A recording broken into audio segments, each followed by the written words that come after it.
आज से 12 साल पहले सन 2012 के अंदर मुझे अपना हिफ़्ज़ मुकम्मल करने के ठीक 1 साल के बाद तरावी में कुरान पाक सुनाने का मौका मिला था और उसके बाद मुसलसल 5 सालों तक मैंने तरावी में कुरान सुनाया। अपने उन्हीं कुछ सालों में मैंने जो कुछ सीखा तरावी के हवाले से एक हाफ़िज़ के तौर पर आज की इस वीडियो में वो आपके साथ शेयर करने वाला हूँ और जानते हैं कि कौन सा बेस्ट मेथड है कुरान पाक को प्रिपेयर और रिवाइज़ करने का तरावी के लिए और कितना एक पहले आपको स्टार्ट कर देना चाहिए प्रिपरेशन को सो दैट आप तरावी में कॉन्फिडेंट फील कर सकें। गलती आने की सूरत में प्रेशर को किस तरीके से हैंडल करना है और कॉम एंड कंपोज्ड और रिलैक्स्ड कैसे रहना है, यही सभी कुछ जानते हैं आज की इस वीडियो में। अब सबसे पहले बात करते हैं प्रिपरेशन की। तरावी में अगर कुरान पाक हमें सुनाना है ना तो हमें 2 चीज़ें चाहिए, एक फ्लुएंसी और दूसरा डिसिप्लिन। क्योंकि आम दिनों में जिस तरीके से हम प्रिपरेशन कर रहे होते हैं ना तो हम वीक में 1 दिन 2 दिन ऑफ ले लेते हैं, फ्राइडे ऑफ होता है यूजुअली। बट रमज़ान के अंदर आप तरावी के दौरान 1 दिन भी ऑफ नहीं ले सकते। आपको डेली रात में तरावी खड़े होकर सुनाना ही होगा, चाहे जो मर्जी हो जाए। अब आपको करना क्या है कि ज़्यादा सोचे मत, कुरान पाक उठाएं, अल्लाह ताला से दुआ करें और पढ़ना चालू कर दें। अब सभी के कोई ना कोई वीक पोर्शंस तो होते ही हैं जिन्हें याद करने में उन्हें डिफ़िकल्टी पेश आती है। तो आपको क्या करना है कि आपको अपने कुरान को 3 पोर्शंस में डिवाइड कर लेना है। एक जो आपको बहुत ज़्यादा स्ट्रॉन्ग है, portions that are okay okay, और वो portion that are really weak. Start आपको करना है उन पोर्शन से जो आपको बहुत ही स्ट्रॉन्ग है। अब आप सोच रहे होंगे कि स्ट्रॉन्ग से क्यों और वीक से क्यों नहीं? अगर वीक से स्टार्ट करूँगा शुरुआत में तो आराम से वीक हो जाएंगे, बाद में स्ट्रॉन्ग तो मैं कर ही लूँगा। लेकिन आपको ये बात जानना ज़रूरी है कि जब आप स्ट्रॉन्ग से स्टार्ट करेंगे ना तो आप इजीली कुछ ही दिनों में काफ़ी सारा पोर्शन कुरान पाक का कर लेंगे। शायद से आपको 10 सिपारे स्ट्रॉन्ग होंगे या 5, जितने भी होंगे आपके। जब आपने वो सिपारे कर लिए ना तो आपको एक सेंस ऑफ कॉन्फिडेंस आने लग जाएगा कि यार इतना कुरान तो मैंने कर लिया है। और दूसरी चीज़, आपका एक मोमेंटम डेवलप होगा, एक टेम्पो डेवलप होगा, आप एक रूटीन में आ जाएंगे। जब आप रूटीन में आ गए उसके बाद कहते हैं ना प्रोग्रेसिव ओवरलोड, एकदम से ज़्यादा मुश्किल चीज़ जब आप स्टार्ट करेंगे ना तो आपको डिफ़िकल्टी हो सकती है, आप डिसअपॉइंट हो सकते हैं। जब आप आसान से शुरू करेंगे तो आपको आपको ऐसा फील होगा कि यार ये मैंने अचीव कर लिया। एक स्मॉल टास्क की अचीवमेंट से आपको एक सेंस ऑफ कॉन्फिडेंस आएगा अपने ऊपर कि यार मैं आगे भी कर सकता हूँ, अगर मैंने इतना कर लिया तो मैं और भी कर लेता हूँ। फिर उसके बाद जब आपने स्ट्रॉन्ग कर लिया फिर आपने स्टार्ट करने हैं अपने वीक पोर्शन। अब वीक पोर्शंस को करने के लिए जो आपको टेक्निक लगानी है ना वो आपको ये करना है कि आपको अपने लिए डेडलाइन सेट करनी है। आपने पार्किंसंस लॉ के बारे में सुना हुआ है? उस लॉ के मुताबिक अगर हमारे पास एक 2 घंटे का काम को करने के लिए 8 घंटे का टाइम है ना तो हम उस 2 घंटे को काम को खींच के 8 घंटे तक को ले जाते हैं। लेकिन वहीं दूसरी तरफ अगर हम एक 8 घंटे के काम को डेडलाइन दे के सेट कर दें या कुछ मजबूरी हो, हमें इमरजेंसी हो जाए कि हमें जल्दी जल्दी ये काम मुकम्मल करना है, तो हम उस 8 घंटे के टाइम को सुकेड़ के 2 घंटों के अंदर भी कर सकते हैं हम। आपको ये नहीं करना कि आपके अगर 5 सिपारे कच्चे हैं तो आप 5 सिपारों की एक ही डेडलाइन सेट करें। नो, आपको एक अल्टीमेट डेडलाइन सेट करनी है जो कि आपकी ओवरऑल डेडलाइन होगी और अपने बिगर टास्क को अपने स्मॉल टास्क में डिवाइड कर देना है। यानी कि आपको पेजेस, रकू, पाओ, जितना भी आपको हो सके आप उसमें डिवाइड करने के अभी मैंने इतने घंटों में यहाँ से यहाँ तक याद करना है या इतने दिनों में यहाँ से यहाँ तक याद कर लेना है। एक ये वाली डेडलाइन, फिर उसके बाद उससे बड़ी डेडलाइन कि मैंने फलाने दिन तक जो है ना मैंने यहाँ तक मेरा हो जाए, उसके बाद इतने दिन तक मेरा ये वाला सिपारा ख़त्म हो। यूँ जब आप डेडलाइन सेट करेंगे ना और उस डेडलाइन के अंदर आपको वर्क करना होगा, क्योंकि जब डेज़ करीब आ जाएंगे तो फिर आप वही पार्किंसंस लॉ के मुताबिक आप अपने काम को उन्हीं कम टाइम के अंदर सुकेड़ने की कोशिश करेंगे। अब जब वीक पोर्शंस आपको हो गए तो जो आपके ओके ओके पोर्शंस हैं वो तो आपको ईजिली हो जाएंगे। बस एक चीज़ कहना चाहूँगा कि तरावी की प्रिपरेशन के लिए आपको एक चीज़ करनी है कि आप जब रिवाइज़ कर रहे हैं ना तो आप थोड़ा लाउडली रिवाइज़ करें, क्योंकि आपको जब फ्लुएंसी चाहिए ना, मैंने यही बताया था आपको डिसिप्लिन और फ्लुएंसी चाहिए। फ्लुएंसी आपको आएगी तब जब आप कंटिन्यूसली लाउडली, जिस लाउडनेस के ऊपर आप तरावी में सुना रहे हैं उसी लाउडनेस पे आप पढ़ेंगे, तब आपको तरावी का इन्वायरमेंट वैसा ही लगेगा जैसा आप दोहराई के टाइम पढ़ रहे थे।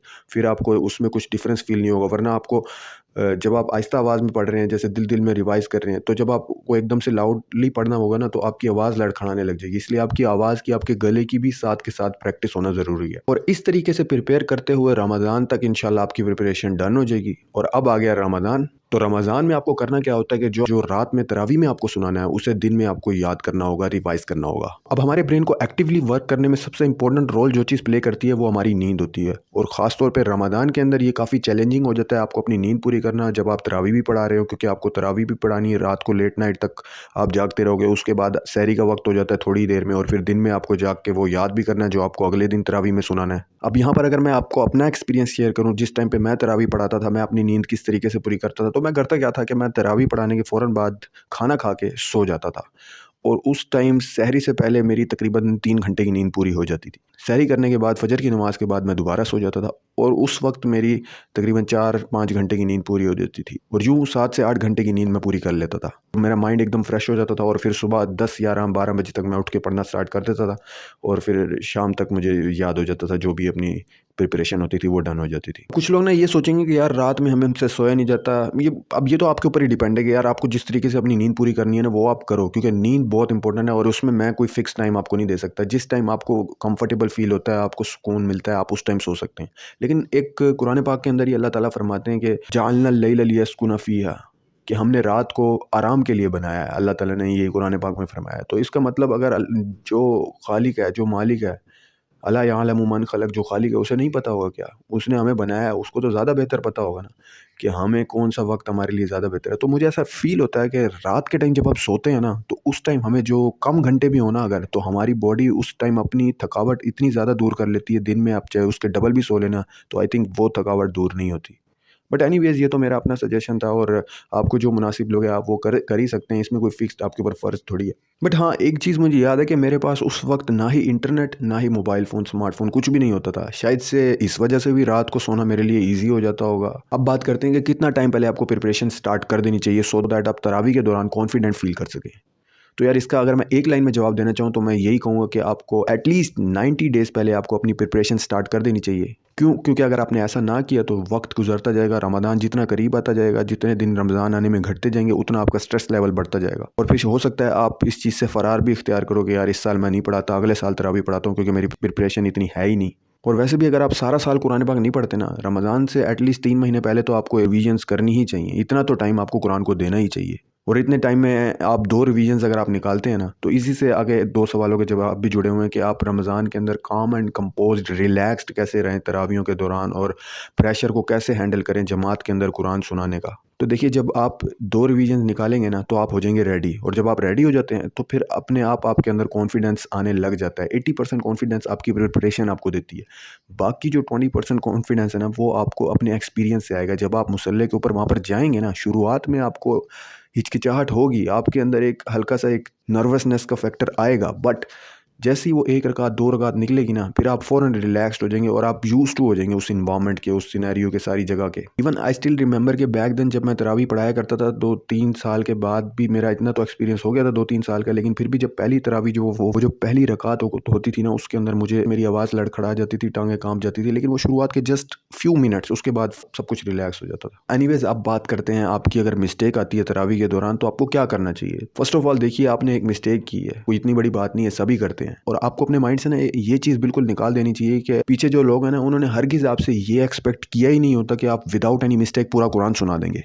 आपने पूरा कुरान याद किया होगा, कहीं ना कहीं तो मिस्टेक होगी ही, इंसान है, ह्यूमन एरर तो होता ही है। और पीछे वो जो हाफिज़ खड़ा हुआ है वो इसलिए ही खड़ा हुआ है कि वो आपकी हेल्प कर सके गलती आने की सूरत में। बस एक चीज़ कहना चाहूँगा यहाँ पे कि उस हाफिज़ के साथ आपको अपनी एक कोऑर्डिनेशन बिठा के रखनी चाहिए। आपको हो सके तो अगर आप तरावी सुनाने से पहले वो पोर्शन आप उसको सुना दें जो अभी आप तरावी में सुनाने वाले हैं, ताकि उसको पता रहे कि आपको कौन से पोर्शन में गलती आने का अंदेशा है, कहाँ पे आपको थोड़ी थोड़ी अटकन या मिस्टेक्स होती हैं, तो वो वहाँ पे थोड़ा फोकस्ड होकर आपका सुने।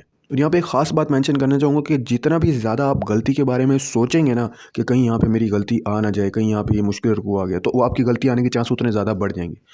आप सिर्फ रिलैक्स होकर अपना पढ़ते जाएं, आप गलती के बारे में सोचें ही मत। जब आप सोचेंगे नहीं तो गलती आपकी आएगी भी नहीं। और मोस्टली गलती आती जब ही है जब हमारा ध्यान इधर उधर भटकता है। मतलब आप आगे की कैलकुलेशन कर रहे होंगे या कि आगे ये रुकू, जब आपका ध्यान इधर से डाइवर्ट होगा ना, जो आप करंटली आयात पढ़ रहे हैं, जिस रुकू में आप हैं, तो गलती आने का चांस बढ़ जाएगा। इसलिए आपको 1 स्टेप एट अ टाइम, ठीक है, 1 रुकू एट अ टाइम, उसी पे फोकस रखें जो इस रकात में आपने पढ़ाना है बस। अब वीडियो काफ़ी लंबी होती जा रही है और मैं आपको एंड में कुछ बिगिनर्स के लिए वो चीज़ें बताना चाहूँगा जो मैंने अपने तरावी के एक्सपीरियंस से सीखी थी, जो उनके लिए यूज़फुल हो सकती है। First and most important thing is your mental peace.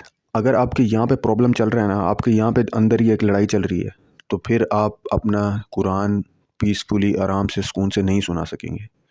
आपको किसी भी फालतू के झमेलों में, झगड़ों में पढ़ना ही नहीं है। ख़ास तौर पे उन दिनों में नहीं पढ़ना जब आप तरावी सुना रहे हैं। अपने दिमाग को इधर उधर डाइवर्ट मत होने दें। अपना फोकस सिर्फ और सिर्फ कुरान के ऊपर, तरावी के ऊपर, रमज़ान में सिर्फ अपने मंजिल पर रखें। तरावी के दौरान आपका सबसे इंपॉर्टेंट साथी होता है आपका गला, और उसकी आपको बहुत ज़्यादा हिफाजत करनी है। और हो सके तो बीच में अपने साथ एक वाटर बोतल भी रखें। तरावी के दौरान बीच बीच में सिप सिप करके पीते रहें, या कोई कावा रखें ताकि आपके गले को उससे सुकून मिलता रहे। बीच बीच में सिप्स आप उसके लेते रहें, लेकिन उसको इतना ज़्यादा भी नहीं पीना सिप्स लेने, वरना आपको वॉशरूम यूज़ करने की ज़रूरत पड़ सकती है बीच तरावी में। और अपनी रकातों के डिवीज़न पहले ही करके जाएँ, क्योंकि अगर आप तरावियों के दौरान अपनी रकातों को कैलकुलेट कर रहे होंगे ना कि मैं फ़लानी आयत पे अपनी रकात वहाँ पे करूँगा, फ़लानी आयत पे वहाँ पे रकात करूँगा, फ़लाने रुकू के ख़त्म होने पे इतनी रकातें करूँगा, तो आपको कैलकुलेशन ऊपर नीचे हो सकती है और फिर आपको ये याद ही नहीं रहेगा कि इस टाइम मैं कितनी तरावियाँ पढ़ा चुका हूँ। इट्स बेटर कि आप अपने घर से प्रिपेयर्ड होके जाएँ, अपनी रकातें घर से ही डिवाइड करके जाएँ कि फ़लानी रुकू पे मैं फ़लानी रकात कर दूँगा। और सजदा तिलावत का भी उनको बिफोर हैंड आप उनको बता दें कि सजदा तिलावत जो है फ़लानी रकात में सजदा तिलावत होगा, दूसरी रकात में, पहली रकात में। और हो सके तो नवाफिल में तरावी से पहले अगर आप प्रिपरेशन कर रहे हैं तो आप तरावी का जो आपने सुनाना है उसकी प्रिपरेशन आप नवाफिल में सुना कर करें।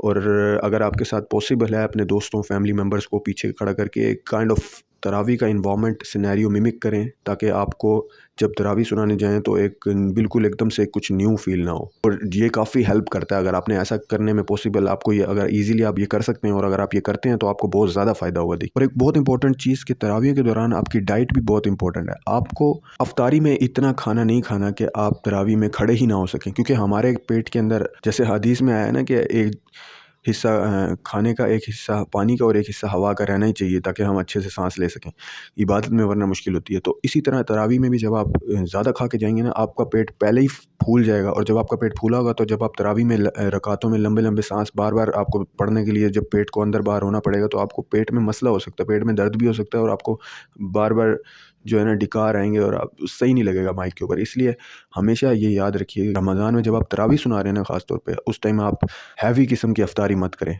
और चिकनी चीज़ें, ठंडा पानी, क्योंकि अगर आपने चिकनी चीज़ें खाई और ऊपर से ठंडा पानी पिया तो आपका गला ख़राब हो सकता है, ये चीज़। और दूसरी खट्टी चीज़ें, ये आपके गले को ख़राब करती हैं। इन चीज़ों को आपने अवॉइड करना है। आपने गर्म कहवे का ज़्यादा से ज़्यादा इस्तेमाल करना है ताकि उन दिनों में आपके गले में सुकून रहे, क्योंकि कंटिन्यूसली पढ़ने की वजह से ना हमारे गले के मसल्स में भी स्वेलिंग हो जाती है रमज़ान के दौरान। ओवरऑल साल में तो हमने इतना ज़्यादा पढ़ा नहीं होता, तो इसलिए आपके मसल्स अगर स्ट्रॉन्ग नहीं है गले के तो आपको ज़रूर कुछ ना कुछ प्रॉब्लम होगा गले में। इसलिए अपने माइक की भी हिफाजत करनी है आपने, जब आप वहाँ पढ़ रहे हैं तो आपके माइक को आपने काफ़ी बचा के रखना है, वरना अगर माइक डैमेज हो गया तो आपको गले से और ज़्यादा ज़ोर लगाना पड़ेगा। जितना मुझे पता था इस वीडियो के थ्रू मैंने आपके साथ अपना पुराना एक्सपीरियंस और जितना मुझे याद रहा वो सब शेयर कर दिया। अल्लाह ताला से दुआ है कि हमारा तरावी में कुरान सुनाना अल्लाह ताला कबूल फरमाए और यूं ही उम्र भर हमें कुरान पाक को याद रखने की हिम्मत और ताकत अता फरमाए। अल्लाह पाक हम सब हफ़ाज़ का जो तरावियों की तैयारी कर रहे हैं हामी और नासिर हो। मैं मिलता हूँ आपको किसी अगली वीडियो में, तब तक के लिए अल्लाह हाफिज़।